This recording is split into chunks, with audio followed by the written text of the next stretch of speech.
Now, when we come to the month of Tishri, the first day of the month is the Day of Trumpets. And that begins the Sabbath month of the feast. But really, the preparation for this begins much before then. Because we know once the first comes, then we know 10 days later is the Day of Atonement. And then the day after the Day of Atonement, if you're living up in the north area, you must leave right then in order to get up to Jerusalem by the 14th so that you can build a sukkah, a tabernacle, a manger in which you are to live for 7 days. You must get there beforehand, and when you come up to the feast, you bring a tenth of all of your increase of the harvest that year. You bring it up in wagons, or you sell it, and you put the money in your hand, and you bring the money up with you, and you take care of the poor, the widows, the orphans, and the Levites who have no inheritance in the land. That is when you took care of your tithe responsibility each time you went up to the feast. And you were responsible to find a poor person.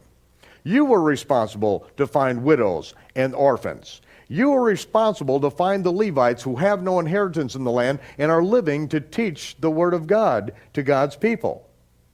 It was not that you took your tithe up into a place called the storehouse, which is not really something that exists in Jerusalem. See how people use that verse where it speaks of bring all the tithes into the storehouse that there be meat in my house? And prove me now herewith, saith the Lord host, if I will not pour out a blessing, that there will not be room enough to receive it.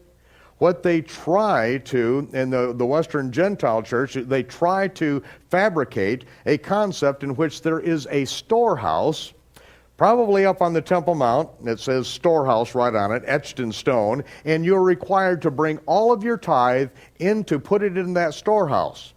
Why you would have to do that is because you are spiritually not capable of finding widows and orphans and Levites who have no inheritance in the land, so you have to take it all and put it there, and those who are spiritually mature then can take your tithe and do the right thing with it as they build crystal cathedrals in honor in their glorious preaching ability, or they can buy their own Rolls Royces and jets and wear their diamond Rolex on their television show. But you must put it here, because if you don't, God is going to curse you with a curse.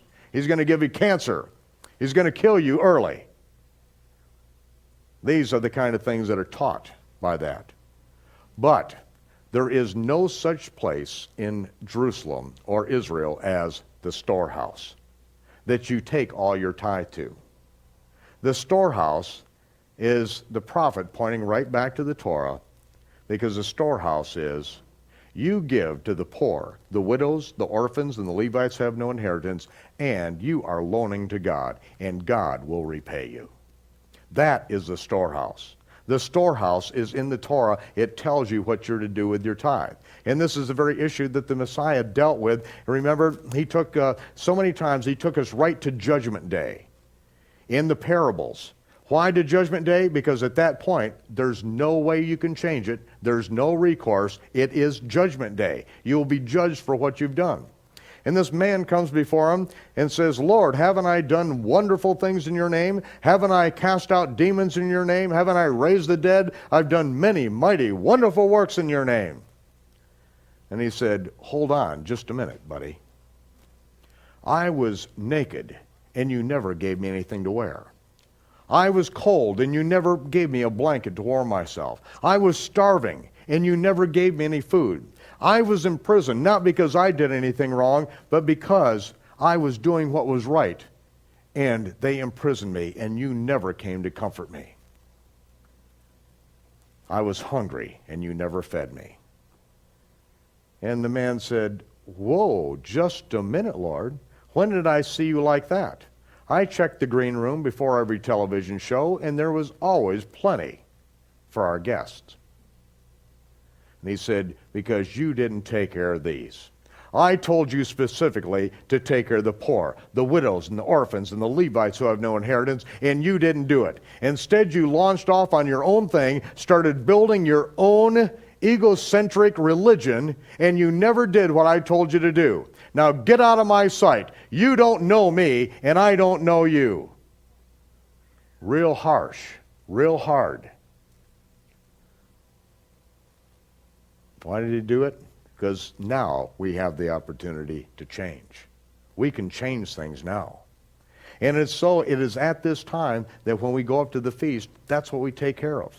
And that's why in America we have the welfare system in the state that it is today. Because the believers did not do what they were supposed to do. And so the government had to step in. There are only 613 commandments in the Torah. And not all those apply to any one individual. But you know how many commandments there are in the United States? 2.4 million. Because, God gives us the opportunity to govern ourselves by the Scriptures. And that's what John Adams said. Man will either govern himself righteously according to the Scriptures, or he has to be governed by the sword. One of the two. You have to have a police state for those who refuse to govern themselves. And so, this is the time of year in which we go up to the feast. And in order to go up to the feast, what we have to do is bring the harvest in before this period of time. And so what happens in the month of Elul, as you see, when the first sliver of the new moon appears for the 6th month, the month of Elul, that's when the harvest starts. Very slowly at that time, but by the mid-month, that is when we're working very diligently out in the fields, bringing in the harvest, because we've got to have it in, we have to have it processed, we have to have it stored, and we have to set aside a tenth and to have it up at Jerusalem exactly 1 month later.